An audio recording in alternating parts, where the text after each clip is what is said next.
오늘 본문에 나온 것처럼 고넬료라고 하는 백부장이 복음을 듣고 구원을 받게 되는 과정을 우리에게 증거해 주고 있습니다.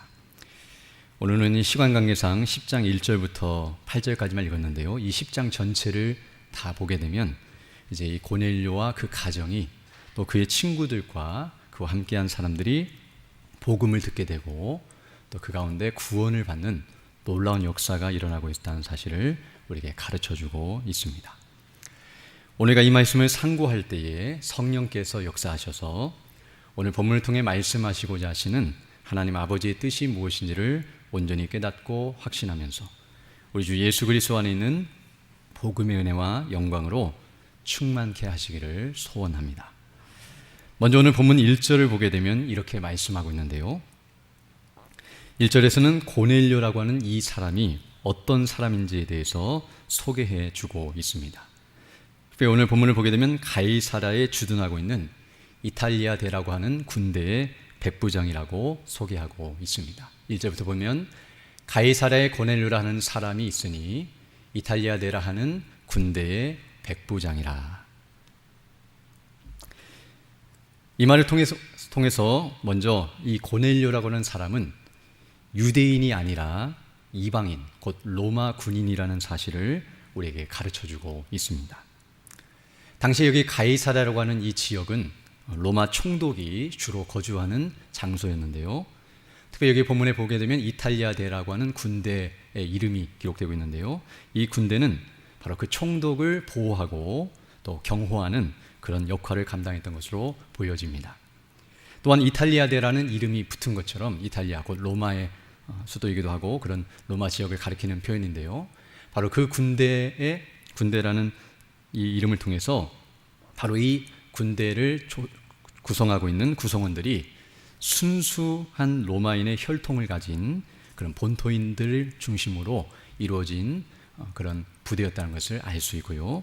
특별히 그 가운데서 백부장, 보통 50명에서 100명의 군사들을 거느리는 삶을 백부장이라고 하는데 바로 그런 직위를 맡은 일종의 장교 역할을 감당한 사람이었음을 알려주고 있습니다.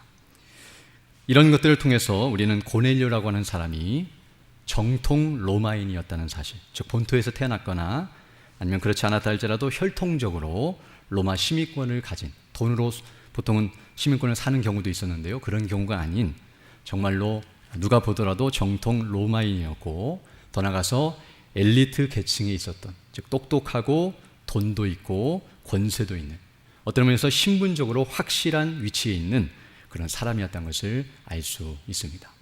왜냐하면 앞서 말한 것처럼 로마 총독을 보호해야 하고 또 가이사랴라고 하는 이 지역은 어떤 의미에서 유대 지역이 있었기 때문에 많은 밀란이 일어날 수도 있고 위험한 상황일 수도 있고요.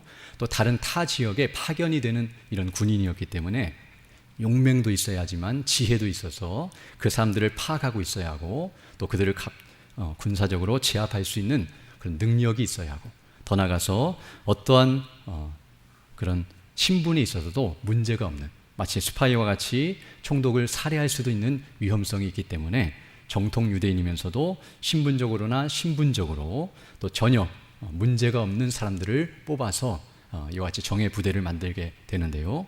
그런 일에 있어서 백부장이었다는 사실만 보더라도 얼마나 그가 엄청난 지위와 또 능력과 권세와 힘을 가진 사람이었는가를 우리에게 가르쳐 줍니다. 그런데 오늘 우리가 이 1절에서 먼저 주목해 볼 부분이 있는데요. 오늘 보면은 이 사람이 정말 특별하고 훌륭하고 뛰어난 사람이었다는 것을 가르쳐 주기보다는 1차적으로는 오늘 본문에서 강조하고 있는 부분은 이 고넬료라고 하는 사람은 철저하게 이방인이었다는 사실을 우리에게 가르쳐 줍니다. 즉 유대인이 전혀 아니라 이방인이라는 사실입니다. 이것이 중요한 이유를 우리가 알아야 하는데요. 왜냐하면 지금까지 우리가 살펴본 이 사도행전, 오늘은 10장인데요. 1장부터 9장까지의 사도행전의 내용을 보게 되면 대부분이 유대인들을 중심으로 진행되어 왔습니다. 그런데 이제 오늘 본문 10장부터는 그 분위기와 그 내용이 이방인들을 향하고 있다는 사실을 알게 됩니다. 그래서 이제 이 고넬료가 구원을 받는 일로 시작하여 이방 지역에 안디옥 교회가 세워지고 그리고 우리 잘 아는 사도 바울을 통해서 1차, 2차, 3차 전도행이 일어나면서 이방 지역에 복음이 증거되고 마지막에는 로마까지 복음이 증거되는 모습이 이제 줄기차게 진행됨을 알 수 있습니다. 즉 그전에는 예루살렘, 유대 지역을 중심으로 퍼져봤자 유대 지역이나 사마리아 지역까지만 이동하거나 설령 다메섹이나 여러 지역으로 퍼졌지만 그러나 주류를 이루는 사람들은 유대인 중심이었습니다. 이방인들은 그 일에 있어서 거의 소수일 뿐만 아니라 흔적도 찾을 수 없을 정도로 유대인들이 모든 것을 도맡아 진행하고 있었다는 것을 우리는 알게 됩니다. 그러므로 오늘 본문의 이 사건, 고넬료라고 하는 이방인이 구원을 받는 이 사건은 사도행전에 있어서 큰 전환점을 이루는 것이며 그동안 흘러오던 물줄기가 이제 새로운 국면을 맞이하여 흘러가고 있는 모습을 우리에게 보여준다고 말씀드릴 수 있습니다. 우리가 여러 시간에 걸쳐서 사도행전을 살펴보며 말씀드린 바 있는데요. 이 사도행전이라고 하는 것은 예수님께서 승천하신 이후에 재림하실 때까지 그 기간 동안에 복음이 어떻게 증거되는지를 보여주는 것이 사도행전이며 바로 사도행전 1장 8절 우리가 잘 알고 있는 말씀인데요. 오직 성령이 너희에게 임하시면 너희가 권능을 받고 예루살렘과 온 유대와 사마리아와 땅끝까지 이르러 내 증인이 되리라 하시니라는 이 예수님의 유언과 같은 말씀이 실제적으로 역사 속에서 어떻게 성취되는지를 보여주는 것이 바로 사도행전입니다. 그래서 오순절날 성령이 임하셔서 그들이 권능, 능력을 받고 성령의 충만함을 받자 그들이 이제 예루살렘과 거기를 떠나서 온 유대와 사마리아와 땅끝, 곧 이방 지역과 모든 족속에게 복음을 증거하는 증인이 되는 삶을 살고 이것은 그때로 끝난 게 아니라 사도행전으로 끝난 게 아니라 지금도 계속되고 있고 예수님 재림하실 때까지 왜 승천하실 때 그 말씀하셨기 때문에 그리고 내가 다시 오실 거라고 말씀하셨기 때문에 그때까지 이런 일이 진행될 것을 말씀하셨고 일종의 샘플과 같이 사도행전은 그 일이 진행되는 과정을 우리에게 보여준다고 말씀드릴 수 있습니다. 그래서 앞서 말씀한 것처럼 사도행전은 처음에는 유대인들을 중심으로 유대 땅, 곧 예루살렘을 중심으로 시작되었던 복음이 이제는 이방인을 중심으로 또 이방인들에게로 향하고 또 이방 지역으로 퍼져나가는 그런 모습을 보여주고 있는데요. 바로 그런 일에 있어서 오늘 본문의 이 사건, 10장에 있는 이 고넬료가 구원받는 사건은 바로 그 모든 일이 진행되는 일에 있어서 중요한 이치와 역할을 차지한다고 말씀드릴 수 있습니다. 자, 사도행전 1장 8절을 보게 되면 예루살렘과 온 유대와 사마리아까지 퍼져가는 데 있어서는 핍박이 필요했는데요. 스데반이 죽는 사건, 순교하는 사건 때문에 예루살렘에 오순절날 모여 있었던 그 복음이 그리고 교회들이 이제 핍박을 받아 온 유대와 사마리아까지 흩어지게 되었고 이제 드디어 거기서부터 땅끝까지 복음이 증거되는 과정 속에 분기점, 전환점이 되는 사건이 바로 오늘 고넬료의 구원, 곧 이방인이 구원을 받게 되는 이 사건이라는 말씀입니다. 그래서 오늘 우리는 이 본문의 말씀을 통해서 두 가지 사실을 주목해 보고자 하는데요. 첫 번째 사실은 뭐냐면 바로 이방인들에게 복음이 증거되었다는 사실입니다. 오늘 본문은 그 앞부분을 살펴보고 있는데요.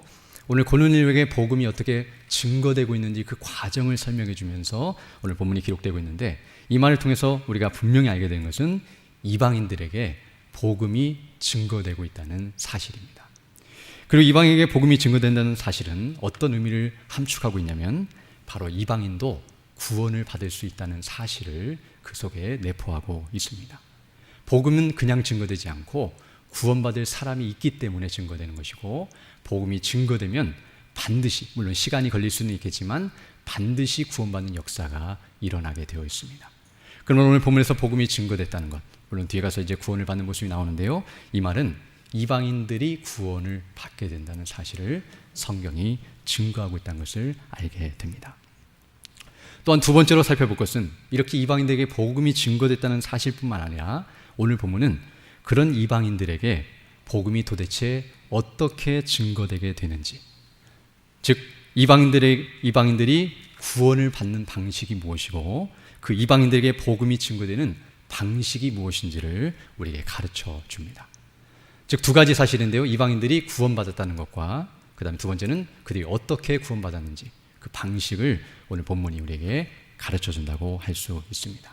물론 그 외에도 여러 가지 많은 것들을 말해주고 있지만 오늘 우리는 이 두 가지 사실을 중심으로 살펴보기를 원합니다. 먼저 첫 번째로 오늘 본문을 보게 되면 이방인들에게 복음이 증거되었다는 것, 곧 이방인의 구원에 대해서 말씀하고 있는데요.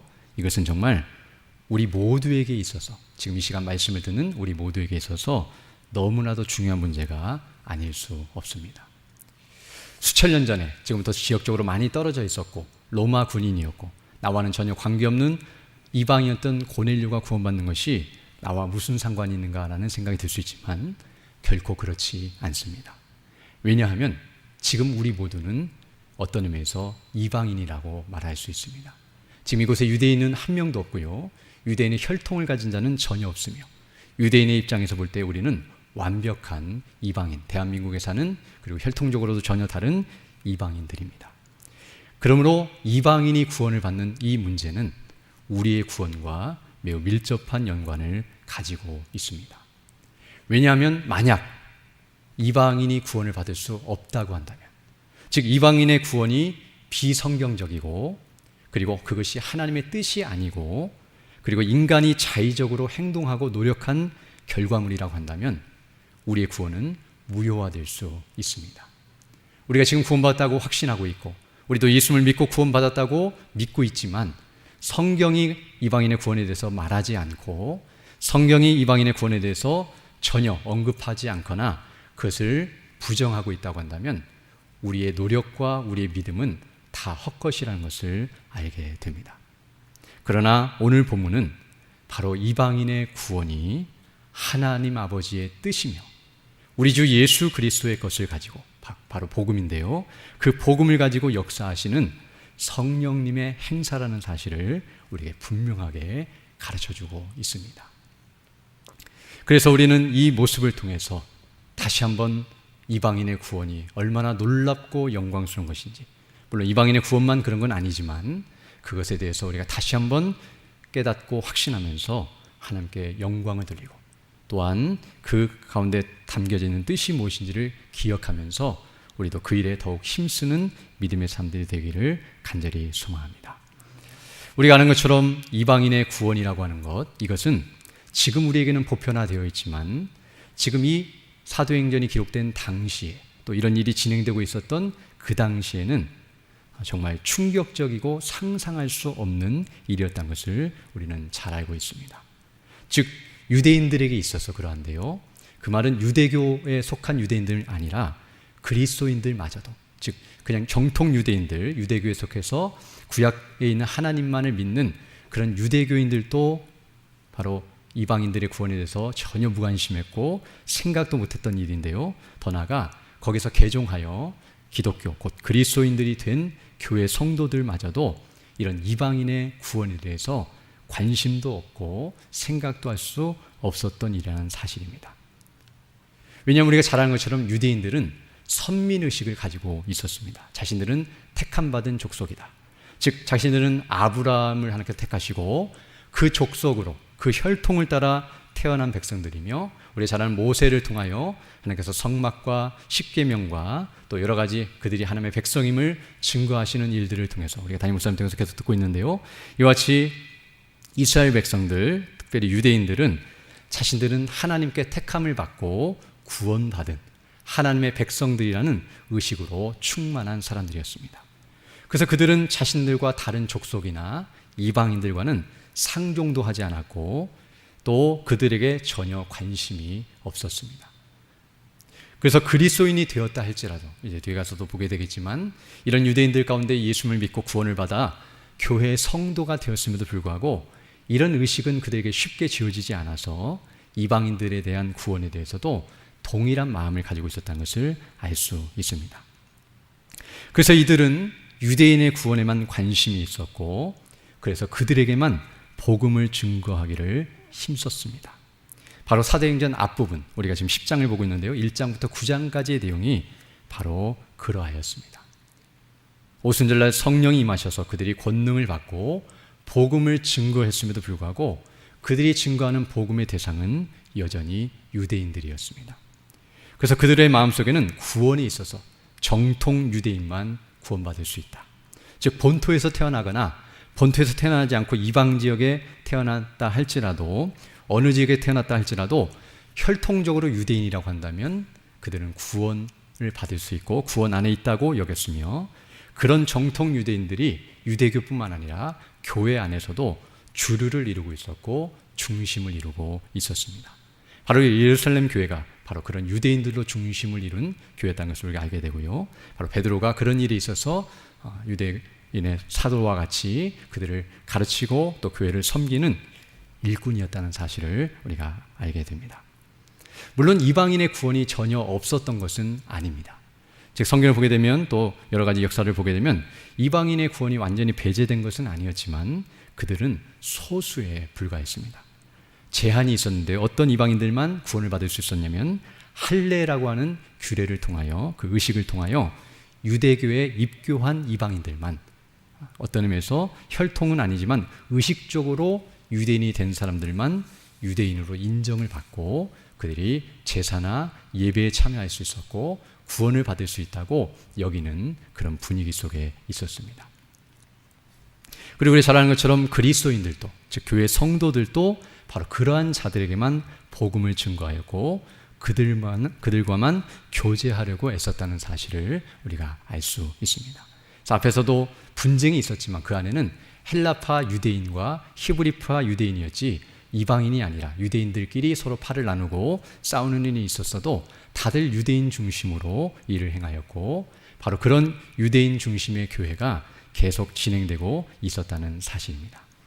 그리고 오늘 본문 뒷부분, 우리가 1절로 8절까지 읽었는데 8절 이하에 10장 전체의 내용을 보게 되고 또 11장까지 연결되어서 읽게 되면 베드로 사도마저도 이렇게 생각하고 행동하고 있었다는 사실을 보게 되며, 그리고 많은 교회 성도들이 이방인들이 구원받는 것에 대해서 거부감을 느끼며 못마땅하게 여겼다는 사실을 우리에게 가르쳐주고 있습니다.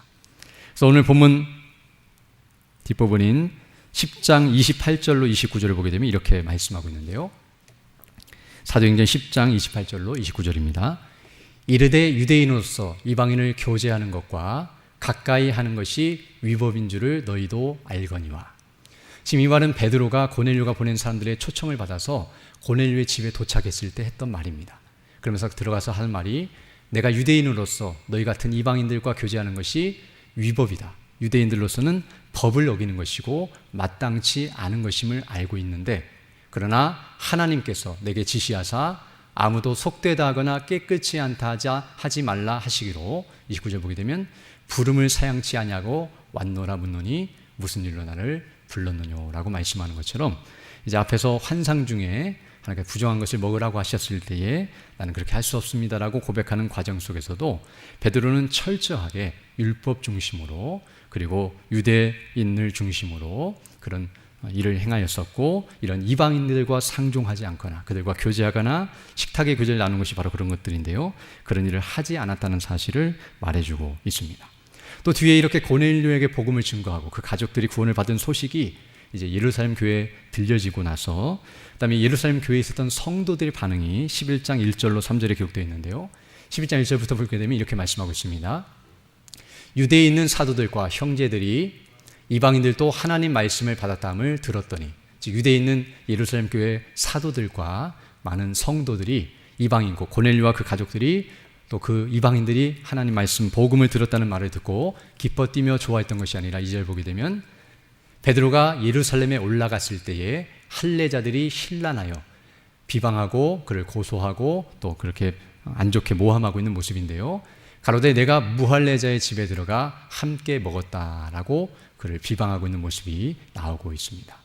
즉 무할례자, 할례 받지 않은 이방인들, 정말 그들과 교제하고 그들 집에 들어가 함께 식사의 교제를 나눌 뿐만 아니라 복음까지 전하고 왔다는 이야기를 듣고 교회 성도들이 화가 나 있고 그리고 그 일에 대해서 거부감을 느끼며 강하게 반발하고 있는 모습이 오늘 본문에 소개되고 있습니다. 그래서 그 뒤에 보게 되면 베드로가 그 일을 내가 왜 감당했는지, 어떻게 그 일이 진행됐는지를 설명해 주는 내용이 나오고요, 그 다음에 18절을 보게 되면 그 다음에 띄어서 저희가 이 말을 듣고 잠잠하여 하나님께 영광을 돌려 가로되, 드디어 베드로의 이야기를 듣고 이제 인정하는 것처럼 보이는데요.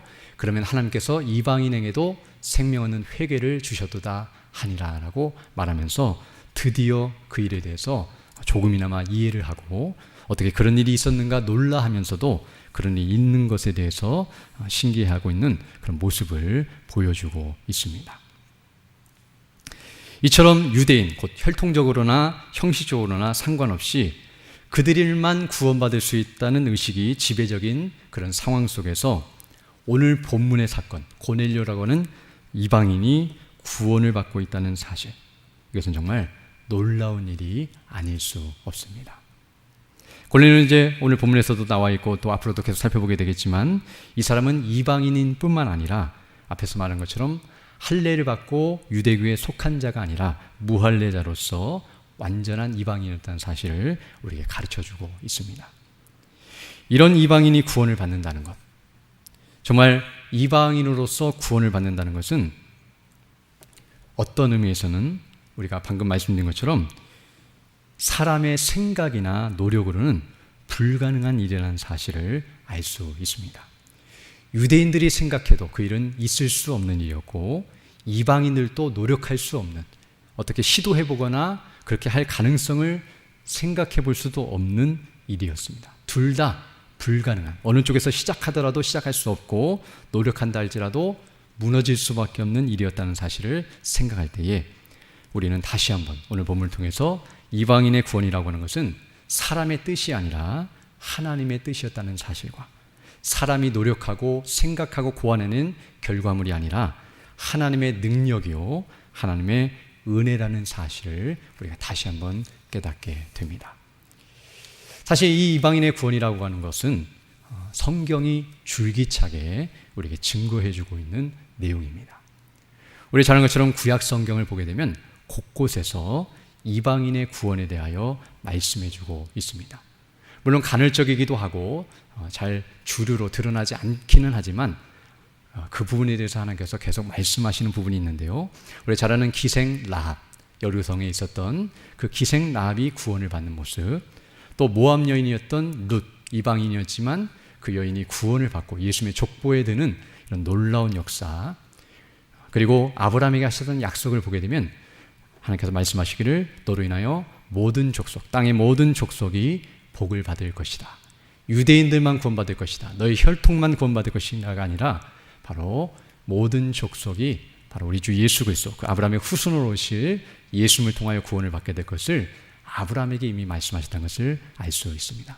더 나아가 상식적으로 생각해도 아브라함 이전에 태어났던 사람들은 사실은 이방인들이었습니다. 아브라함 이후에 태어난 사람들만 유대인과 이방인으로 구분되지, 아브라함 이전에 있었던 에녹이라든지 또 이전에 있었던 수많은 믿음의 사람들은 그 차원에서 본다면 다 이방인에 속하는 사람들입니다. 그럼에도 불구하고 그들이 구원을 받았다는 것은 이미 성경이 유대인, 곧 아브라함의 혈통을 선택하신 것은 그들만의 구원을 위한 것이 아니라 바로 그 혈통으로 예수님이 오실 것을 말씀하신 것이고, 그 예수님을 통하여 복음이 이와 같이 증거될 것을 우리에게 말씀하신 것임을 알 수 있습니다. 또한 구약뿐만 아니라 신약을 보게 돼도 이방인의 구원에 대해서 말씀하고 있는데요. 바로 복음서를 보게 되면 예수님께서 이방인들을 구원하신 사건들이 나오고 있습니다. 우리가 잘 아는 오늘 본문에도 백부장이 나오는데요.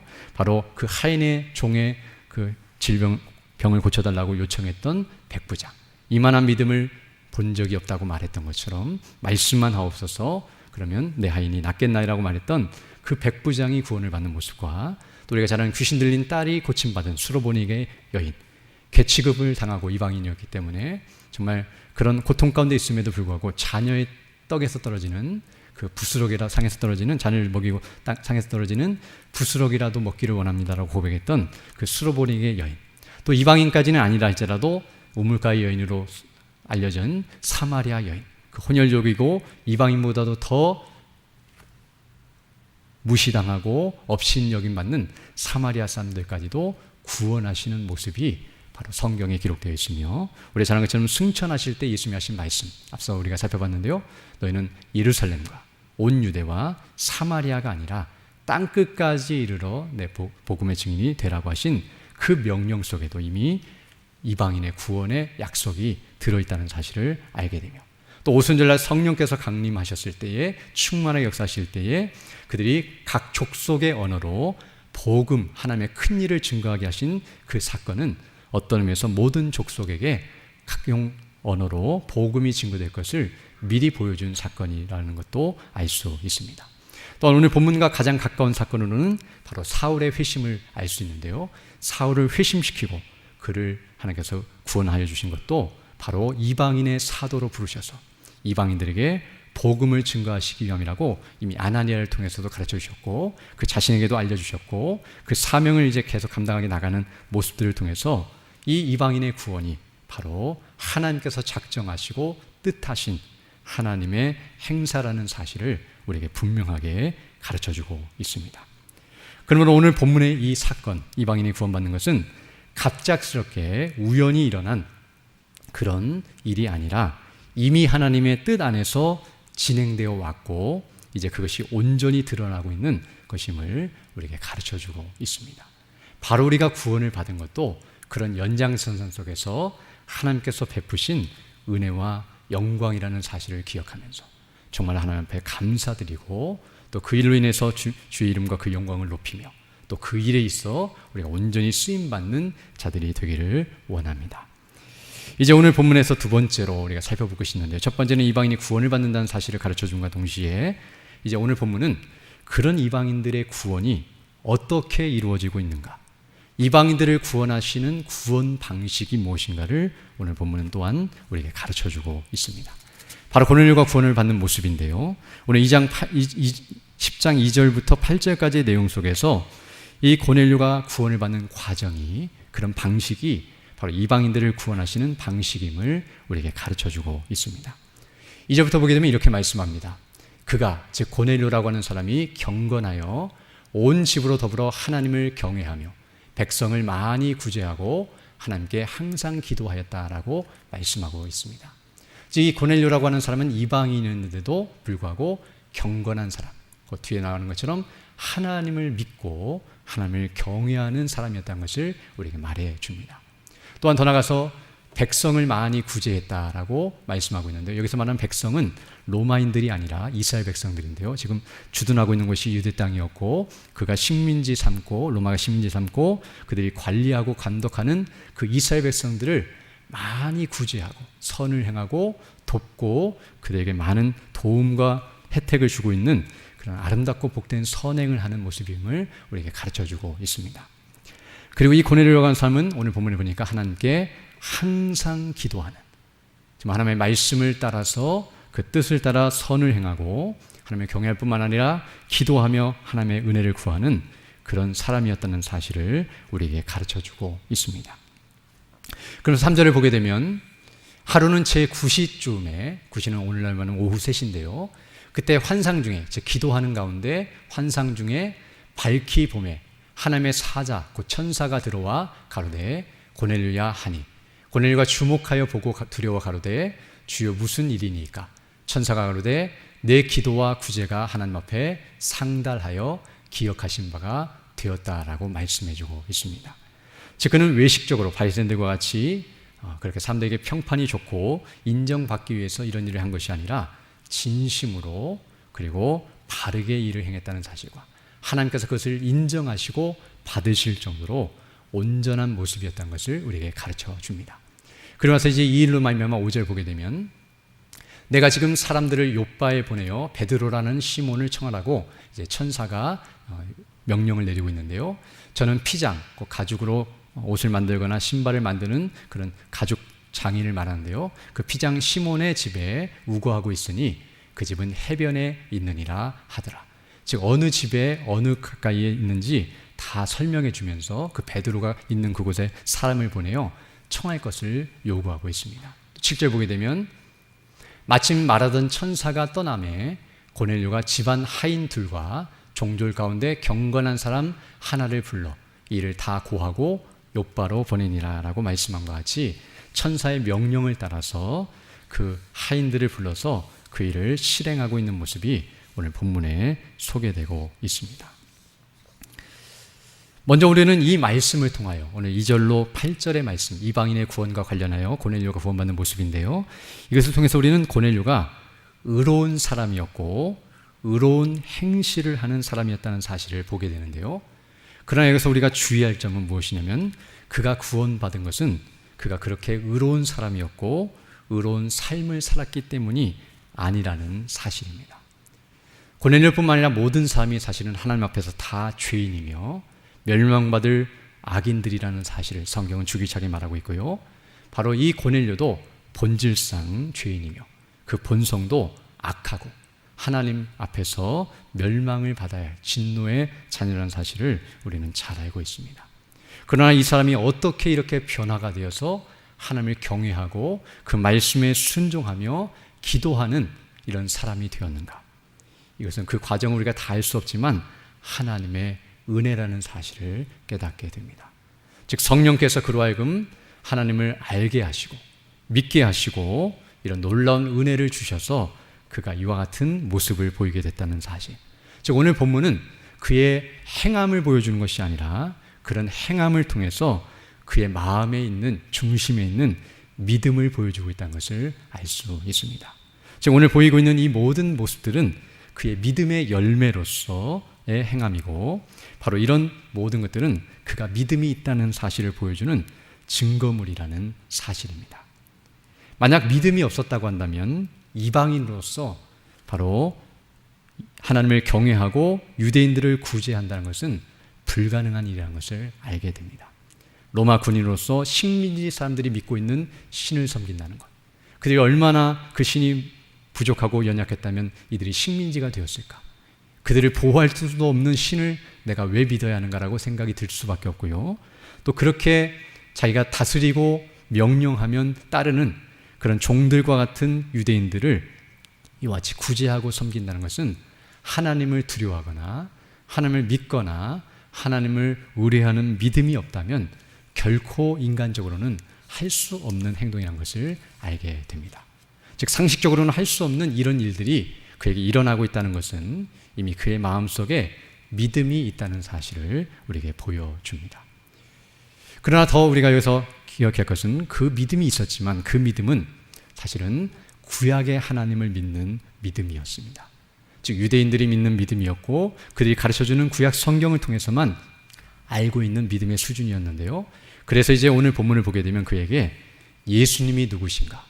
바로 예수님을 믿어야 구원을 받는데요. 구약 성경이 줄기차게 가르치는 바 구약의 하나님께서 말씀하시는 그 메시아가 우리가 잘 아는 예수 그리스도시며 바로 그 예수님의 아버지가 구약의 하나님이시며 그 하나님과 예수님이 우리가 지난 시간에 들은 것처럼 동일하신 하나님이시며 삼위 가운데 1위 하나님이시며 2위 하나님이시라는 사실을 우리가 생각할 때에 바로 하나님께서 구약 성경을 통해 줄기차게 약속하신 그 메시아이신 그리스도이신 예수님을 온전히 알고 믿어야, 즉 그 복음을 듣고 믿어야 구원을 받는다는 사실을 그에게 가르쳐 주시면서 오늘 본문에서 그 일을 행하고 있다는 것을 보게 됩니다.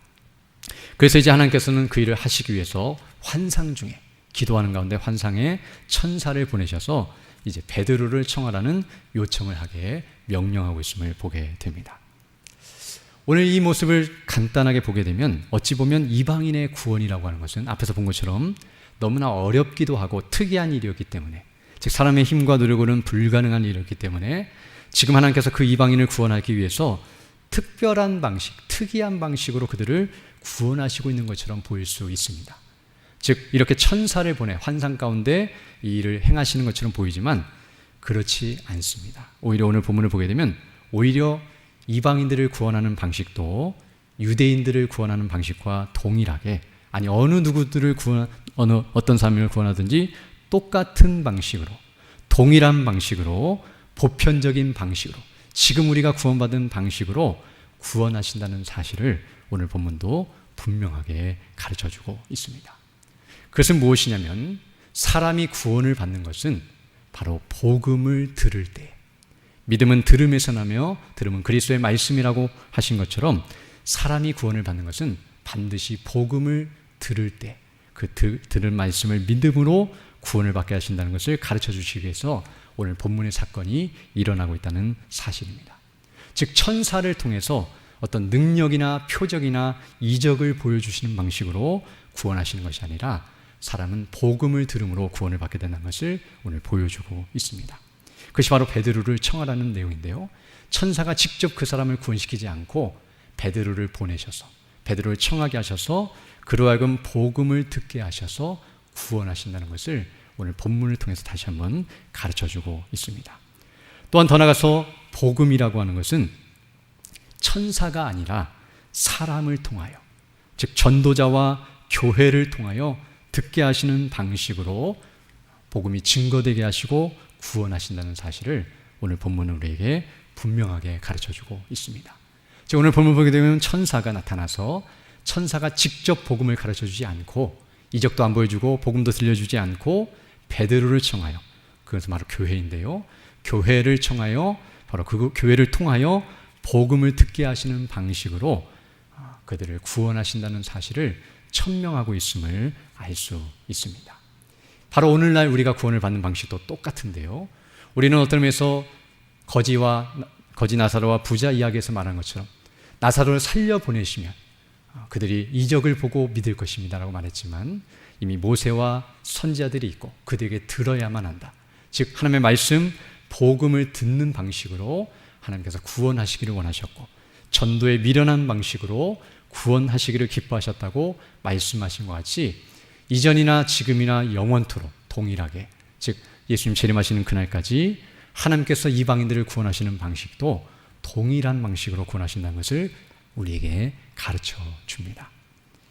물론 그렇다면 왜 천사를 보냈는가?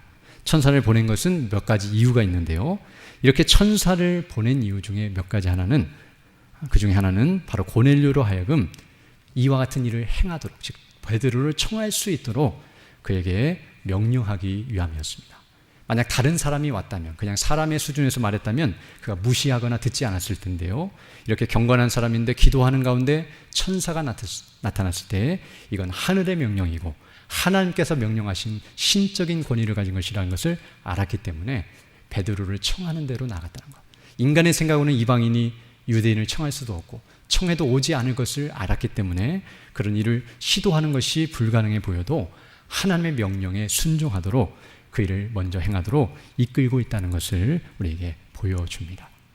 또한 더 나아가서 천사를 보내셔서 이런 일을 행하고 있는 것은 더 나아가서 복음이라고 하는 것이 얼마나 놀랍고 영광스러운 것인지를 가르쳐주기 위함입니다. 즉 천사가 나타나서 그 말을 하여 듣게 하시는 모습을 통해서 나중에 듣게 될 때에 이 복음이 바로 하나님께서 천사들을 통해 나로 하여금 듣게 하신 놀라운 복음이라는 사실. 그러나 천사를 통해서 말한 것이 아니라 앞서 말한 것처럼 베드로를 통해서 듣게 하셨는데요, 바로 그런 것들을 통해서 나중에 베드로를 만날 때 신성시하고 그 앞에 엎드려 절하는 그런 모습이 나오는데요, 이와 같은 모습을 보였다는 것은 천사를 통해 이런 일들을 들으면서 복음을 듣게 됐을 때 그가 복음이 얼마나 가치 있고 영광스러운지를 깨닫도록 하시는 그런 방편으로서 이런 일을 행하셨다는 것을 알 수 있습니다.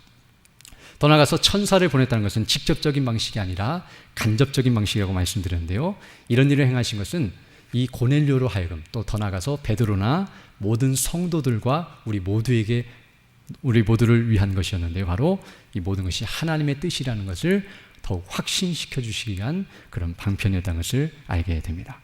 즉 만약에 그냥 천사가 고넬료가 홀로 나타나서 그냥 가르쳐 주셔서 거기서 그냥 구원을 받았다고 한다면, 그리고 나중에 베드로를 찾아가서 내가 이렇게 구원받았습니다 말한다고 하면 아무도 믿지 않을 것이고 그 일을 인정하지 않을 텐데요, 이제 뒤에 가서 살펴보겠지만 앞으로 고넬료에게 나타나시고 베드로에게 나타나시고 그리고 이런 인간적이고 그리고 절차적인 방식을 통해서 이런 복음이 바르게 증거되어서 아무도 부인할 수 없고 거부할 수 없을 정도로, 그래서 나중에 베드로가 그 성도들을 설득시키고 이해시킬 때도 이 모습을 다 설명해 주고 있는데요, 바로 이렇게 함으로써 이것이 하나님께서 행하신 일이고 하나님께서 원하시며 하나님의 은혜라는 사실을 분명하게 확신시켜 주시고, 더 나아가서 천사를 보내셔서 이렇게 하시고 궁극적으로는 사람을 통해서 복음을 증거하게 하신 것은 복음을 증거하는 사명은 천사가 아니라 사람에게 주어졌다는 사실, 능력 있고 뛰어난 존재를 통해서 복음 증거하게 하신 것이 아니라 연약하고 부족하지만 우리를 사용하셔서 복음 증거하기를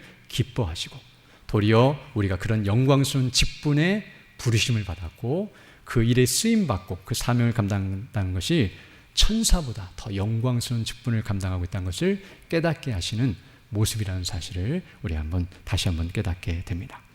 우리가 다시 한번 아는 것처럼 로마서 1장 16절에서 말씀한 것 같이 내가 복음을 부끄러워하지 아니하노니, 이 복음은 모든 믿는 자에게 구원을 주시는 하나님의 능력이 됨이라.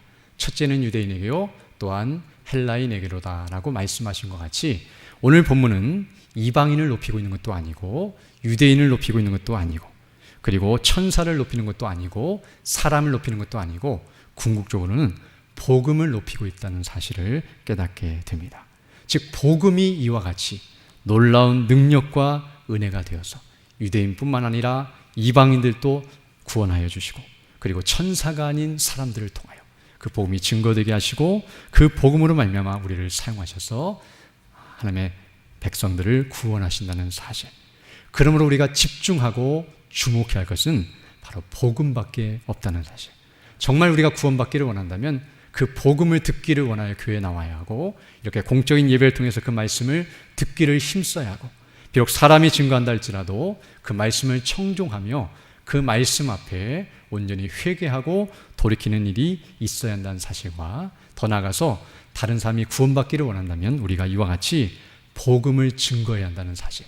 가만히 있거나 기도만 하는 것이 아니라 이와 같이 쓰임을 받고 그 일에 열심을 내고 그 일에 우리가 온전히 쓰임받기 위해 기도하면서 헌신하며 나아가는 것이 바람직하고 온당한 모습이라는 것을 다시 한번 우리에게 가르쳐주고 있습니다. 우리가 이 말씀을 다시 한번 상고하면서 정말 우리에게 베푸신 은혜와 영광이 무엇인지를 기억하고 감사드리며 또 그 일을 위해서 더욱 힘쓰므로 주의 이름과 그 영광을 높이며 나아가는 우리 모두 되기를 간절히 소망합니다. 함께 기도드리겠습니다. 거룩하시고 자비로우신 아버지 하나님, 감사를 드립니다. 오늘 말씀을 통하여 다시 한번 우리에게 베푸신 은혜와 영광이 무엇인지를 깨닫게 하시고 그네에 감사하며 영광 돌리게 하시고 그 일에 우리를 부르시고 쓰신다는 사실에 감사하며 그 일에 더욱 열심을 내고 믿음으로 감당하기 원하여 이 귀한 자리에 모여 주의 은혜를 사모하며 예배하고 있사오니 주의 성령이여 함께하여 주셔서 우리에게 더 온전한 믿음과 확신을 주셔서 복음의 영광으로 충만케 해주시고 그 복음이 우리 안에서 흘러넘쳐서 우리 이웃과 가족과 많은 사람들에게 그 복음을 담대히 증거하며 함께 믿음 안에 견고하게 서나가는 우리 모두가 될 수 있도록 은혜를 더하여 주옵소서. 감사드리며 예수님 이름으로 기도드립니다. 아멘.